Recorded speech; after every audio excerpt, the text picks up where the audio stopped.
മരണത്തിൽ എന്താണ് സംഭവിക്കുന്നതെന്നാണ് ശലോമോൻ പറയുന്നത്. പൊടി പണ്ടായിരുന്നത് പോലെ ഭൂമിയിലേക്ക് തിരികെ ചേരും. ആത്മാവ് അതിനെ നൽകിയ ദൈവത്തിൻ്റെ അടുക്കലേക്ക് മടങ്ങിപ്പോകും. ഹാ, മായ മായ, സകലതും മായയത്ര എന്ന് സഭാപ്രസംഗി പറയും. അപ്പോൾ ശരീരം മണ്ണിലേക്ക് തിരിയുന്നു, ആത്മാവ് ദൈവത്തിൻ്റെ അടുക്കിലേക്ക് പോകും.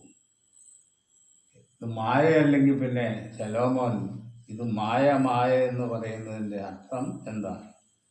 ആത്മാവെന്ന് പറഞ്ഞാൽ ജീവനാണ്. ജീവൻ ദൈവം നൽകി, ദൈവം അത് തിരികെ എടുത്തു എന്നുള്ളതാണ് അതിൻ്റെ അർത്ഥം. ജീവന് മാത്രമായി ഒന്നും പ്രവർത്തിക്കാൻ കഴിയും.